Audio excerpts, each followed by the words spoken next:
विद्यार्थी मित्रांनो, वनरक्षक आणि वनसेवक पदभरती लवकरच जाहीर झालेली तुम्हाला बघायला भेटेल. त्याच्यासाठी आपण मागील वर्षी वनरक्षक भरतीसाठी TCSने विचारलेले सर्व प्रश्न बघायला सुरुवात केलेली आहे. हा व्हिडिओचा जो भाग आहे हा 4थ्या क्रमांकाचा भाग आहे. जर आधीचे भाग तुम्ही बघितले नसेल तर ते बघून घ्यायचे आहे. त्या सर्व व्हिडिओची लिंक तुम्हाला डिस्क्रिप्शनमध्ये देत आहे. 4था भाग आहे. YBD ग्रीन आर्मी या YouTube चॅनलवरती फक्त महाराष्ट्र वन विभागासंदर्भातच व्हिडिओ बनवले जाते आणि वनरक्षक वनसेवकची संपूर्ण तयारी करून घेतली जाते. त्यासाठी चॅनलला सबस्क्राईब करा आणि वनरक्षक वनसेवकचा जो स्पेशल टेलिग्राम ग्रुप आहे नक्की जॉईन करा. लिंक तुम्हाला डिस्क्रिप्शन मध्ये देत आहे. तर TCSने जो प्रश्न विचारला होता, प्रश्न काय आहे? भूतान मध्ये कोणत्या प्रकारचे शासन अंमलात आणले जाते? कोणत्या प्रकारचे शासन अंमलात आणले जाते? तर योग्य उत्तर आहे क्रमांक 2, घटनात्मक राजेशाही या प्रकारचे शासन अंमलात आणले जाते भूतान या देशामध्ये. IMP प्रश्न आहे, लक्षात ठेवायचा आहे. दुसऱ्या क्रमांकाचा प्रश्न असा आहे, भारताच्या कोणत्या भागात उप उष्णकटिबंधीय पूर्वी ईस्टर्ली जेट प्रवाह म्हणवला जाणारा पूर्वेकडील जेट प्रवाह हा उन्हाळ्याच्या महिन्यात उत्तरेला अंदाजे किती 4 सेल्सिअस वरून प्रवाहित होतो? याचं काय उत्तर आहे?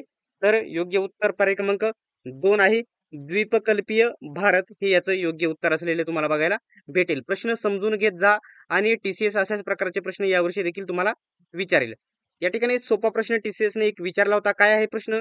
महाराष्ट्रातील रत्नागिरीमध्ये डॅश डॅशचे समृद्ध साठे आहेत. म्हणजे जास्त प्रमाणामध्ये, खूप प्रमाणामध्ये कशाचे साठे आहेत महाराष्ट्रातील रत्नागिरीमध्ये? तर योग्य उत्तर आहे पर्याय क्रमांक 3. पर्याय क्रमांक 3 आहे, बॉक्साईटचे साठे आहेत महाराष्ट्रातील रत्नागिरी या जिल्ह्यामध्ये. सोपा प्रश्न. दुसरा प्रश्न विचारला होता. काय आहे प्रश्न? बघू शकता, अजिंठा लेणी कोणत्या शहराच्या उत्तरेस सुमारे 2 तासांच्या अंतरावर आहे? कोणत्या शहराच्या उत्तरेस 2 तासांच्या अंतरावर आहे अजिंठा लेणी? सर्वांना माहित असतील. तर योग्य उत्तर पर्याय क्रमांक 1, छत्रपती संभाजीनगर. छत्रपती संभाजीनगर या शहराच्या उत्तरेस सुमारे 2 तासांच्या अंतरावर आहे छत्रपती संभाजीनगर. लक्षात घ्यायचे, अजिंठा लेण्या या जिल्ह्यामध्ये आहेत.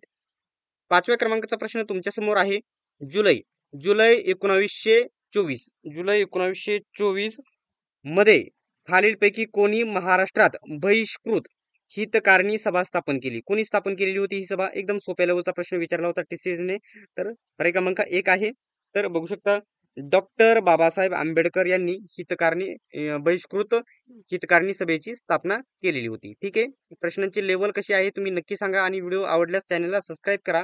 सर्व व्हिडिओ आपण कंप्लीट करणार आहोत. आणि जर आधीचे जे 3 भाग झालेले आहेत ते बघितले नसेल तर सर्व व्हिडिओची डिस्क्रिप्शन मध्ये लिंक देतो, ते नक्की बघून घ्या. आहे 6व्या क्रमांकाचा प्रश्न, विदर्भातील मुख्य शहराचे नाव सांगा. आता याच्यापैकी विदर्भातील मुख्य शहर कोणते आहे? कोल्हापूर, नागपूर, पुणे, नाशिक. एकदम सोप्या लेवलचा प्रश्न आहे. तर योग्य उत्तर आहे पर्याय क्रमांक 2, नागपूर मधील प्रसिद्ध शहर आहे म्हणजे विदर्भातील शहर नागपूर हे प्रसिद्ध असे शहर आहे. ठीक आहे, मुख्य शहर देखील म्हणू शकतो आपण. 7व्या क्रमांकाचा प्रश्न आहे, खालीलपैकी कोणती पर्वतरांग ही महाराष्ट्राचा नैसर्गिक कणा म्हणून ओळखली जाते? एकदम सोप्या लेवलचा प्रश्न. एकदम फेमस अशी डोंगर रांग आहे सर्वात आपल्या महाराष्ट्रामध्ये. तर योग्य उत्तर आहे पर्याय क्रमांक 1, सह्याद्री पर्वतरांग. याला महाराष्ट्राचा नैसर्गिक कणा म्हणून ओळखले जाते. ठीक आहे. नेक्स्ट 8व्या क्रमांकाचा प्रश्न आहे, सोलापूर आणि अहमदनगर. इथं अहिल्यानगर पाहिजे परंतु पूर्वीचा प्रश्न आहे. सोलापूर आणि अहमदनगर हे पश्चिम पठारी जिल्हे क्षेत्राचा डॅश डॅश क्षेत्राचा केंद्रस्थानी आहे. डॅश डॅश क्षेत्राच्या केंद्रस्थानी, कशाच्या केंद्रस्थानी आहे म्हणजे जिल्हे कसे आहेत? तर योग्य उत्तर आहे पर्याय क्रमांक 3, हे शुष्क जिल्हे आहेत. सोलापूर आणि अहमदनगर हे शुष्क प्रकारचे जिल्हे आहेत. ठीक आहे. तांत्रिक प्रश्न होता वन विभागासंदर्भातील.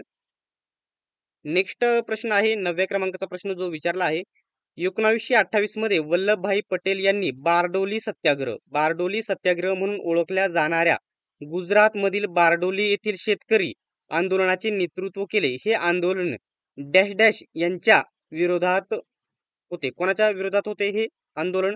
येथे तुमच्या समोर 4 पर्याय दिलेले आहेत. 1, 2, 3, 4. कोणाच्या विरोधात होते? तर याचं योग्य उत्तर आहे पर्याय क्रमांक 4. बघू शकता, जमीन महसुलातील वाढ झालेली आहे त्याच्या विरोधात हे आंदोलन केले होते गुजरातमधील बारडोली हे. ठीक आहे. 10व्या क्रमांकाचा प्रश्न असा आहे, हिमालयाचा खालीलपैकी कोणता भाग हा सतलज आणि काली नद्यांच्या दरम्यान वसलेला आहे. कोणता भाग? सतलज आणि काली नद्यांच्या मध्ये वसलेला आहे हिमालयाचा कोणता भाग? ठीक आहे. तर याचं योग्य उत्तर आहे क्रमांक 3 कुमाऊ हिमालय. हा भाग सतलज आणि काली नद्यांच्या दरम्यान वसलेला आहे हिमालयाचा कुमाऊ हा भाग. ठीक आहे. जीडीपी वरती टीसीएस प्रश्न विचारतेच आणि प्रश्न काय विचारला होता बघू शकता. 2022-23 या आर्थिक वर्षात एक जीडीपी वाढीची विस्तार टक्केवारी किती होती? किती होती? 2022-23 आता ही भरती होती 2023 ची. त्याच्यामुळे 2023चा हा चालू घडामोडीचा प्रश्न आहे.